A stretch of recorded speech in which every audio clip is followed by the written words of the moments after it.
I've been working in your neighborhood. Recently, I saw your for sale by owner sign outside your property. Before I can introduce you to my client, I do have a couple questions. How much do you need your property? Is there two family? Currently, you are living both of them or just renting one of them out? So how's the renter working for you?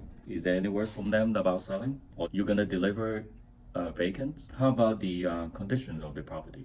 Does it need work? Do you have pictures inside too? Do you put your property on any website? Do you have any useful pictures that I can send them? 各位朋友你好啊，好歡迎咧又嚟到我嘅頻道。今日就想同大家講下咧 for sale by owner 呢樣嘢。咁影片開始之前咧，你見到我會打緊電話啦，問緊一個業主，咁有啲唔高興啦，因為我問得佢太多問題。不過真係唔好意思咁講啦，如果我真係要幫你推呢層樓咧，我真係要問你咁多問題先得嘅，因為每一個買家都好想知道咧每一層樓嘅現狀係點樣。咁好多仔細嘅問題咧係需要回答嘅。每到春天嘅時候咧，其實都係樓市嘅旺季嚟嘅，因為喺呢個時候咧，大家都會四圍去行啦。咁亦都會開始咧重新留意下，計劃緊今年會唔會搬咁樣嘅。咁都會見到有幾個咧 for sale by owner 嘅物業。咁 for sale by owner 嘅意思咧，其實都好明顯嘅，就係咧唔經經紀自己做經紀啦。感覺嘅好處啦，第一就好似係有完全嘅控制權啦。咁我中意點賣點賣啦。咁第二樣咧就係好似慳咗啲錢啦，唔使俾佣金啦。咁其實咧又唔係咁樣嘅喎。有一個研究做過咧，就係話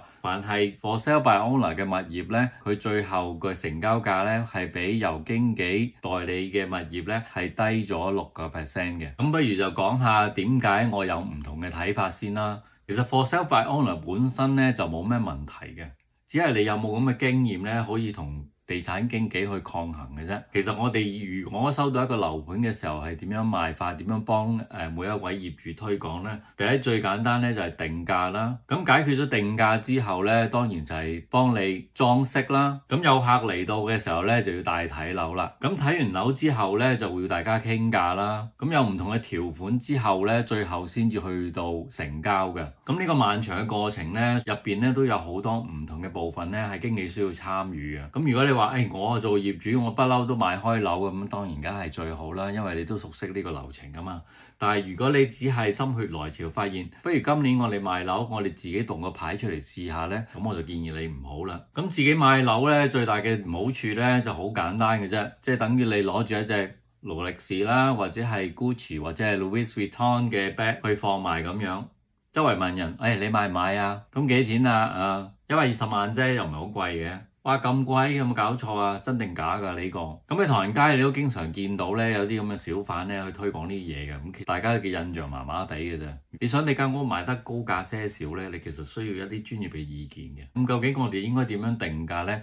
作為代理經紀咧，我哋有好多資訊咧可以話俾大家聽咧。其實呢層樓應該定咩價嘅？舉個例啦，我哋有 MLS 啦，我哋有行家嘅資訊啦，同埋我哋有最近嘅成交記錄啦。每一間樓咧背後咧佢有幾多房幾多廳咧，我哋都大概可以略知一二咧，咁先可以比較到出最好嘅價錢。咁如果你唔經經紀賣平咗咧，其實就蝕咗張啦，因為賣樓呢個過程都做好多嘢㗎，都唔係話好簡單。我動個牌喺門口嘅時候，有個人走嚟敲門，喂，我想睇樓啊，睇唔睇得啊？今日咁我作為業主，我真係唔知俾你入去唔入好啦，我都唔知你有冇錢買樓究竟。作為代理咧，就會預先幫你做咗篩選，有錢嗰個先帶去睇，而且咧亦都會睇下邊個係急買、遲買、慢買。舉個例係，有個客咧，佢準備結婚啊，咁你3個月一定要有樓噶啦，如果唔係咧都搞唔掂。咁呢啲客咪就係實客咯。第二樣咧，所謂慳錢咧，其實你冇慳到嘅，因為咧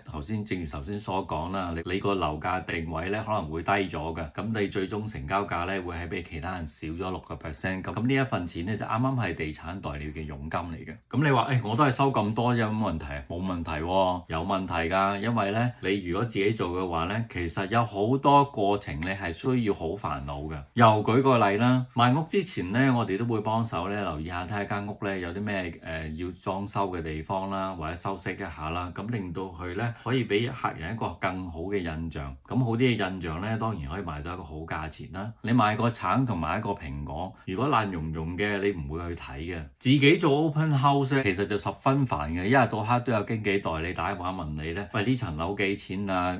今年幾多歲啊？有冇得睇啊？一日到黑都有人約你啦。咁不厭其煩之後咧，你就好似頭先電話嗰位業主咁樣咧，喂，你問咁多問題做乜嘢啊？你唔先帶個客過嚟？我梗係有客啦，我點帶俾你啊？我都唔知你係乜料。咁地產代理打開門做生意咧，每個客都會大概略知一二咧，先會帶去睇樓嘅。首先就係我自己嘅安全啦，我帶得你去咧，我唔會帶個賊去你屋企嘅。咁但係你自己動個牌咧，你就唔知邊個係賊啦。咁呢樣嘢咧就真係要小心啲。跟住講下傾價啦，不如。咁即係有個客睇啱咗咧，自然就會同你傾價噶啦。咁作為你業主嘅時候咧，其實一啲都唔好傾價嘅，因為冇人幫你咧喺後邊幫下口咧，解釋下有啲咩問題。由你把口講嘅嘢咧，都等於最後決定。咁好多客咧就聽完兩三句之後咧，就可能會諗下，唔好搞啦，你不如去睇嗰間。另外一個問題咧就係唔係個個識去傾價嘅，因為傾價呢樣嘢咧係一個藝術嚟嘅，好似傾偈咁啦嚇，唔可以有 dead air 啦，第一樣。咁講多兩講咧，冇咗下文咧，點樣搞落去咧？作為業主，你冇理由打電話問個客，喂，你買唔買啊？唔買我賣俾第二個啦。如果你咁樣 call 完之後咧，個客以為你咧趕住買啊，梗係有啲嘢啊，到時壓你價添啊。地產代理咧呢一方面就可以更加幫到你啦，因為你自己傾價咧，有機會你俾咗啲錯誤嘅信息俾人哋咧，你以為你咧唔係真係想買啊，或者你係其實有問題啊，甚至可能咧你有冇機會俾人壓價諸如此類，呢度都會影響到你咧，最終可以成交價嘅。咁最後啦，成交過程啦，成交過程咧其實就好直接嘅啫，都包括咗按揭啦、驗屋啦、保險啦、物業嘅 title 啦、律師嘅審核啦，咁好多方面嘅人咧合作咧，令到呢件事喺指定時間內完成嘅。咁買樓賣樓咧就唔同買菠菜啦，呢個可能你生命中咧最大嘅一個投資嚟嘅。咁美國咧買樓賣樓咧，就算有啲地方咧係需要你自己去